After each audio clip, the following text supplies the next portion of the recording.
without further ado, here we go. This is the story of Abu Kassem's slippers. In the city of old Baghdad, there lived a rich miser whose name was Abu Kassem. Now, the thing about Abu Kassem was he wasn't much to look at. He was kind of average, really. He wasn't particularly tall or short or fat or thin or handsome or ugly. He was just a kind of really average guy, blended in with the crowd. But Abu Kassem was famous for two reasons. They're kind of connected. So the first is Abu Kassem was famous, infamous for his avarice. Abu Kassem loved money. He just loved to hoard it, but he didn't like to spend it. Oh no, he hated to lose money. So he didn't even buy himself new clothes, but would shuffle around Baghdad in this frayed old turban and faded tunic. But worst of all were his slippers. Now, this is the second thing that Abu Kassem was infamous for throughout the city of Baghdad. These slippers, hark, I have a prop. Here they are, Abu Kassem's slippers. They were repulsive. The oldest, most disgusting slippers ever seen. They had passed through the hands of every cobbler in Baghdad. And so patched up and mended were they that no part of them was the same as the original. It's a bit like our cells. They had regenerated every 7 years. That's how old these slippers were. Filthy things. In fact, they had become a byword on the tongues of the populace for the repulsive and the ridiculous. You, sir, are ridiculous, but not as ridiculous as Abu Kassem's slippers, so would say the merchants. So, these things had become synonymous with Abu Kassem's public character. In fact, they were the visible symbol for his avarice, his greed, his money-pinching, thrifty ways. So, when Abu Kassem came shuffling through the bazaar, people didn't see him. All they saw was a pair of slippers stepping through the marketplace. And they would smell him before they saw him, because things really did have a pong. So, one day, Abu Kassem was walking through the bazaar. Now, this bazaar was the center of the world. It was the world where people's public face is presented, where fortunes are made and broken. And at the very heart of Baghdad, at the very heart of the Caliphate, was this marketplace with wonderful things from across the Caliphate, from Spain to India, wondrous spices, silks, dyes, wonderful foods and fruits, marvels, gems. But Abu Kassem saw none of this feast of the senses, because Abu Kassem was only interested in the deal. So, one day, Abu Kassem was shuffling through that marketplace when he stopped at the stall of a glass merchant, a crystal seller that was down on his luck, bankrupt. And Abu Kassem managed to buy a huge consignment of tiny little glass bottles for an absolute steal. Abu Kassem drove the price down and down and down. He made a hard bargain, and the poor glass seller had no choice but to accept. Abu Kassem now had 1,000 tiny glass bottles without breaking the bank. Few days later, Abu Kassem capped the deal because he came across the stall of a perfume merchant, equally down on his luck. Now, Abu Kassem again drove a hard bargain, and this poor bankrupt perfume seller had no choice but to accept the deal offered to him. And Abu Kassem got his hands on a huge consignment, a vat of the best perfume, attar of roses. Oh, it's a very nice perfume, very scented, lovely. Famous in Baghdad, this perfume. So the combination of these two purchases, the glass bottles and the perfume, combined to make a real stroke of business genius. See, what he would do is put the perfume in the little glass bottles, huge markup there, tie a little ribbon on, individual label, and then he could sell them at a huge price increase. It was a stroke of genius, much discussed in the bazaar. Now, Any usual businessman would celebrate this in the usual way. Maybe have a little dinner with some friends over so they could talk about your business deal. But Abu Kassem, he didn't have that many friends. Well, none, really. And also, he wasn't going to spend money on someone else. No, Abu Kassem was going to do something for himself. He was going to do something he hadn't done in a very, very long time. Abu Kassem was going to have a bath. So, off he went to the bathhouse in his little old slippers, and there at the bathhouse he met an acquaintance, probably the closest thing he did have to a friend, another businessman. Now, the two men were taking off their clothes and getting ready to go into the hammam to have their bath, when Abu Kassem's friend proceeded to give him a lecture on the state of his slippers. Abu Kassem had just set the things down. You really should get some new slippers, Abu Kassem. People are beginning to talk. You're a rich man, a successful businessman. You can afford a new pair of slippers. I know, said Abu Kassem, but really, I'm rather attached to the things now, and to be honest, they're not so worn out I can't use them. So, undressed as they were, the two men went in to have their bath. Meanwhile, the Cadi of Baghdad entered the bathhouse to have his bath. Very important man, the Cadi. Cadi's like a judge. Very powerful man, second only in importance to the Caliph himself. He entered the bathhouse and took off his slippers, disrobed, flung his pants at a waiting slave, and went in to have his bath. Meanwhile, Abu Kassem finished and exited the bathhouse all pampered and scrubbed. And what's this? He couldn't find his slippers anywhere. He hunted high and low, but no, his slippers had gone. Vanished! In their place, or almost in their place, were a brand shiny new pair of slippers. They were laced with gold, ruby red, with a big pom-pom on them, just like these don't, and very, very, very curly toes. The curliest toes you've ever seen. They were a very fine pair of slippers. Well, my old slippers, thought Abu Kassem, have transformed into these brand new ones. What's going on?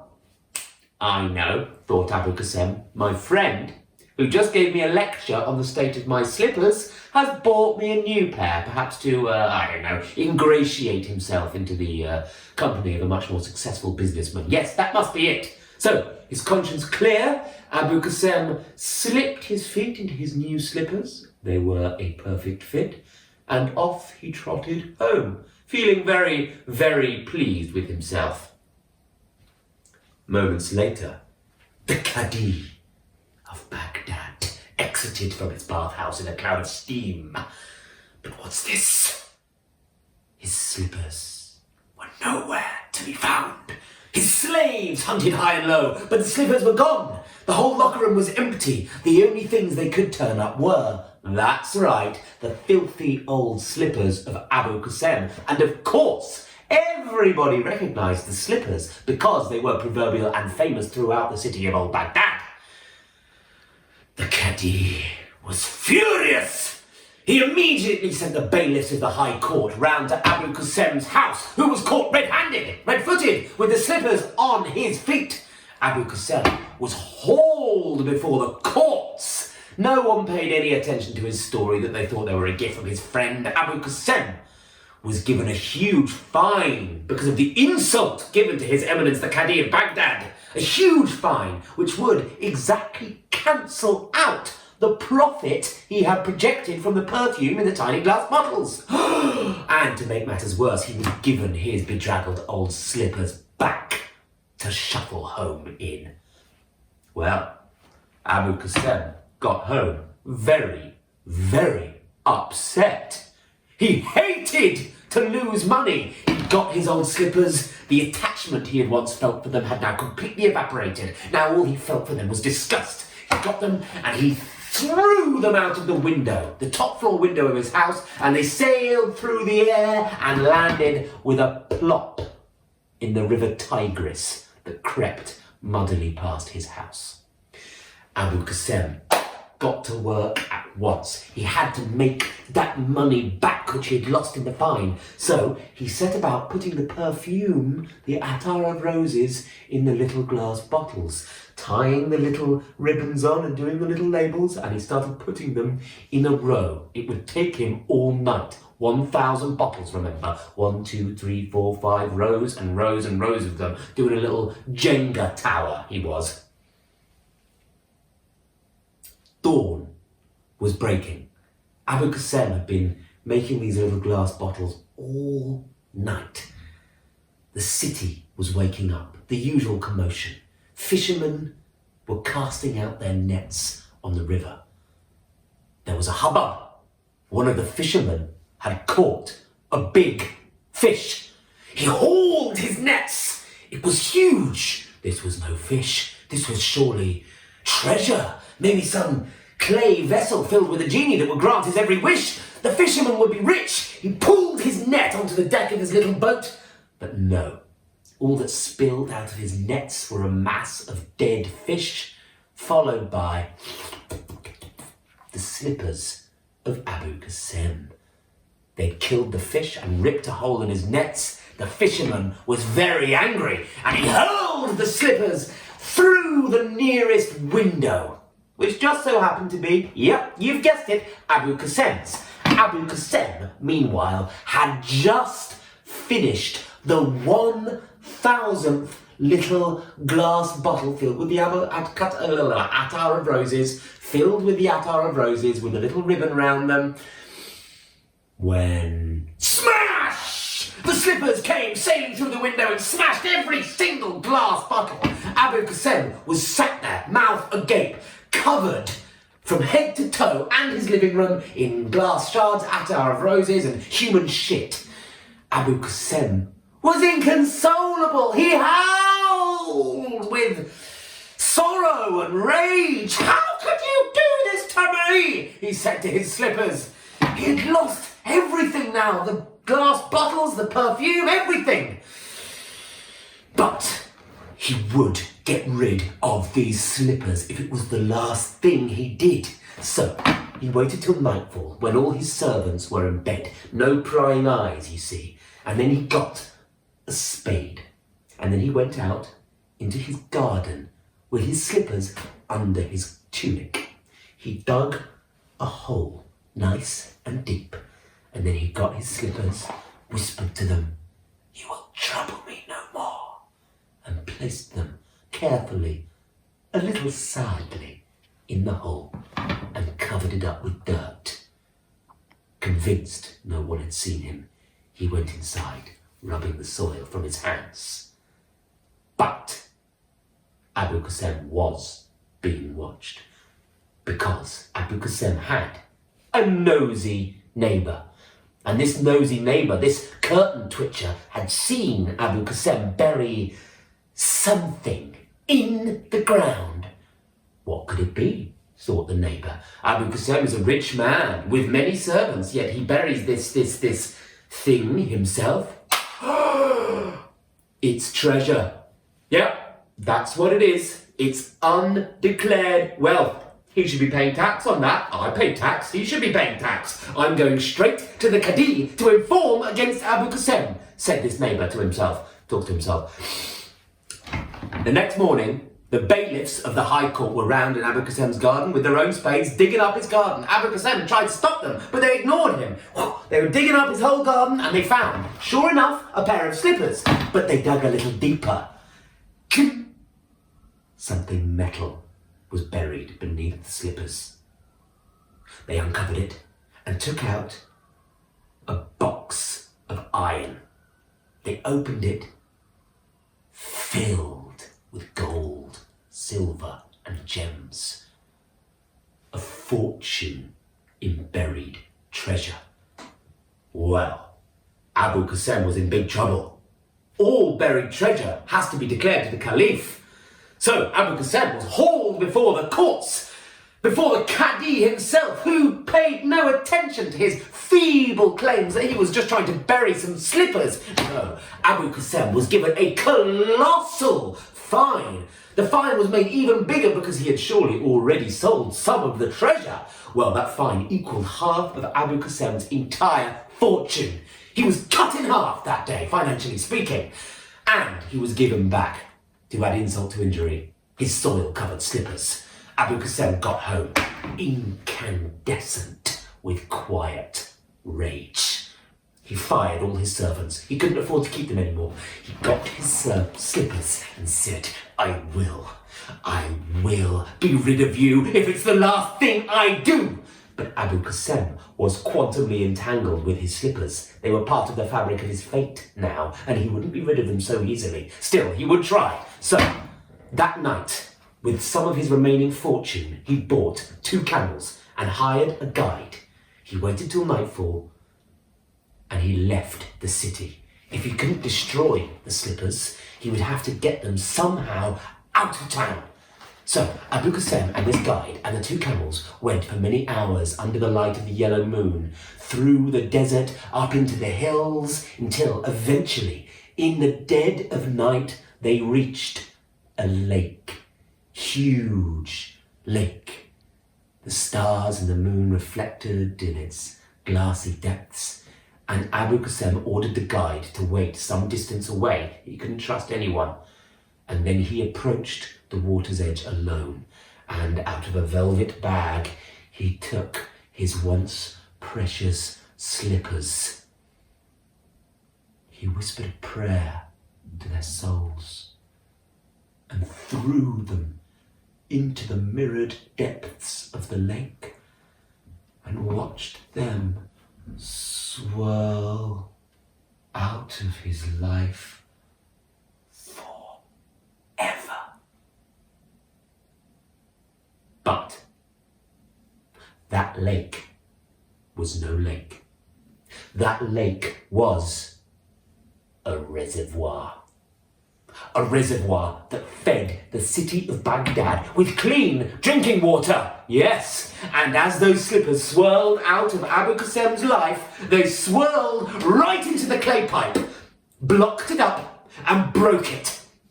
And when the engineers came the next day to sort out the problem, they plucked out what? Abu Qasim's slippers. And oh, did they recognize Abu Qasim's slippers? And Abu Qasim was hauled before the courts and had to face the Cadi of Baghdad yet again, and was given a huge, even huger fine for breaking the water pipe and for giving the whole city of Baghdad dysentery because his slippers were so polluted. I mean, when he got back to Baghdad, the whole streets were flowing with brown and yellow. The whole city was awash with diarrhea. Abu Qasim was stripped of his entire fortune. He was a broken man now. He had nothing. He was the same as the beggars on the street. He got home, back to his house. His house he would very shortly have to sell it to pay off his debts. All he had left were his slippers. You fucking things, he said. I will be got rid of you. I'm gonna burn you. Yes. I'm going to burn you. He had gone a little mad, you see. So he lit a big fire in the brazier, breaking up the last of his expensive furniture and putting that in the brazier, making a huge blaze. But he couldn't burn the slippers yet because they were still soaking wet from the reservoir, so he had to dry them out first, yes. So he put them on his balcony to dry out in the hot Baghdad sun. For many hours they were drying, and as they dried, they emitted smells. Next door, they had a dog. This dog became interested in the smells. Smells like leather, thought the dog. That dog came to the balcony, the neighbour's balcony, put his little paws on the balcony, looked over to Abu Qasim's balcony. Oh, there's a slipper, thought the dog. The dog wanted to grab one of the slippers, and in so doing, it knocked the slipper off Abu Qasim's balcony, and it fell. That slipper fell through the air, 5 stories, let's say, all the way down to the street below, where it struck on the head a woman who was, I'm sorry to say, pregnant. The force of the blow and the smell caused the girl to have a miscarriage.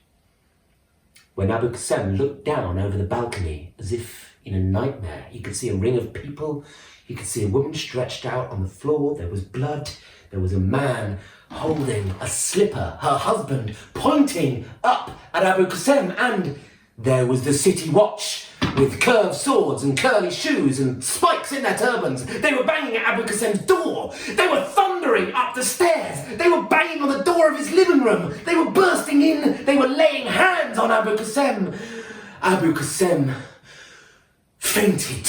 Surely he would be cast into prison now. Hell, purgatory awaited. For a long time, Abu Kassem had strange, feverish dreams as he hovered halfway in between death and life, his entire existence flashing many times before him. Greed, avarice, what was the point of it all? He awoke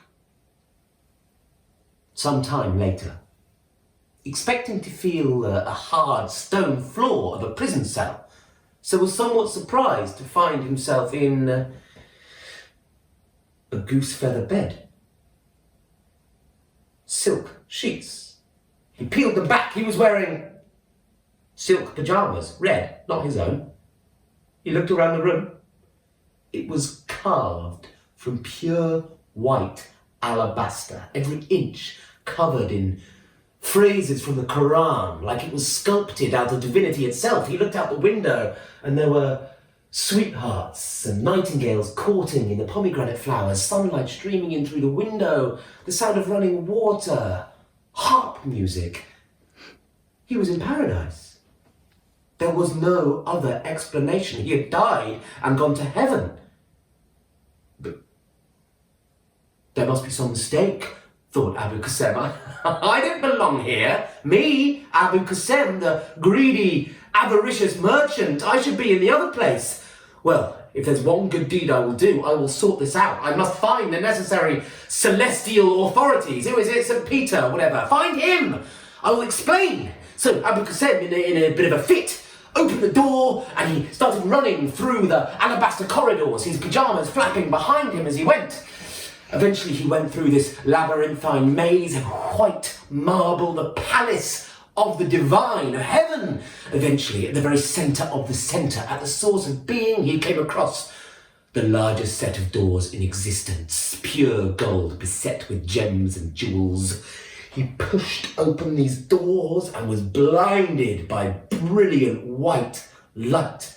And there was the entire host of heaven. There were all the angels, all the archangels. There was Uriel and Gabriel and Raphael and what's the other one? Mike. They were all there. And all the 72 handmaidens and all the prophets. There was Adam, Ibrahim, Moses, Jesus, he was there. And the prophet himself with his long hair and no beard, looking a bit like a woman, sat at the very feet of the nameless one, shrouded in white. "Hello, Abu Kassem," said God. Abu Kassem threw himself prostrate before the Almighty, begging mercy and begging, even though he was a sinner, a wretched sinner, begging that he would not be held responsible for the actions of his slippers. Silence rang. Then a snigger.